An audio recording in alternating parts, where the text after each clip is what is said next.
Hi guys, in today's video I'm going to discuss how we can extend our range of the IR devices.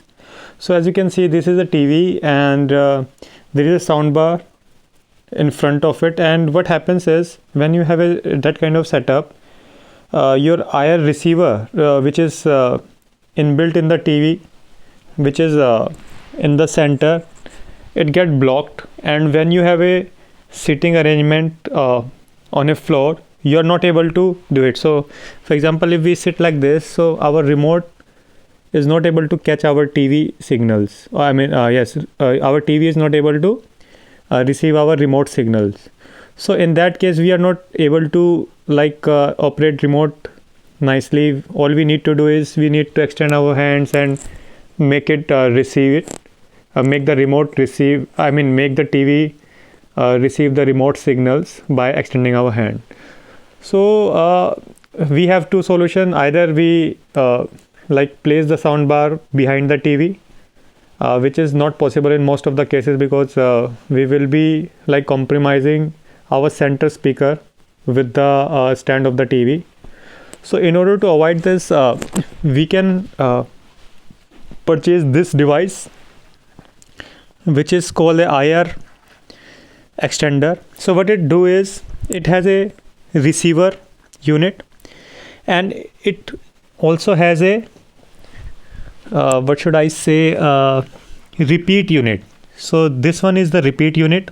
So whatever signal pass through to this device, it will take that signal and pass it using this. So it will just repeat the signal. So no need to set up anything. All it need is USB power. So 5 years ago, 6 years ago, they are having a power unit using 3.5 mm, but because that was not that powerful, so and our new TVs comes with the USB port, so we can use that USB port to power this device.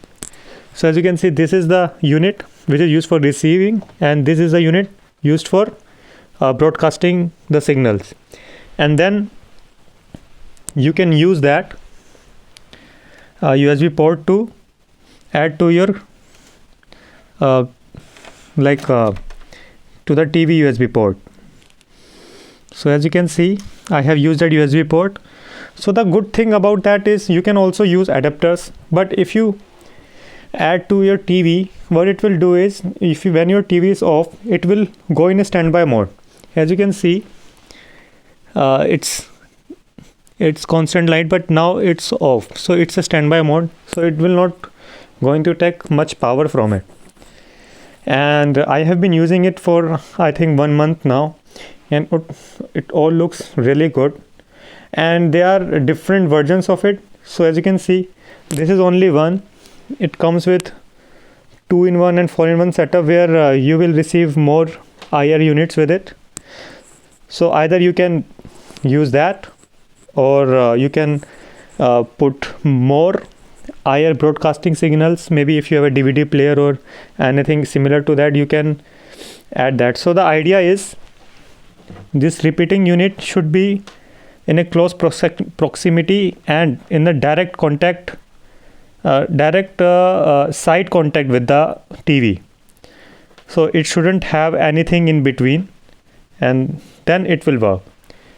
And only drawback with this is, it is not a 360-degree kind of setup. So as you can see, if it turns it locked like this, it will not going to receive signals from the left side. So it will receive signal from here, here and here, not on the back side. So you need to make sure always that it will point like this, and there is a tape. If you want to set it up, you can just paste it like this and it will work. So let me show you how it will going to work. So now we have a TV. So if I use it like this, without using this, it won't work. As you can see, it is not working. But as soon as I got into the direct connection with this, see that it's working. But if I don't have any IR receiver unit here, I need to do something like this in order to catch it. So as you can see, there are most of application which requires lots of navigation. It will be really hard to use it by placing remote like this. So it's a very handy unit, and I hope you get some idea how to use this particular device. It is available in Amazon, eBay and all. So I will just leave the link and you can shop it. So I hope you like the video, and thanks for watching. Let's meet in next video. Bye, take care.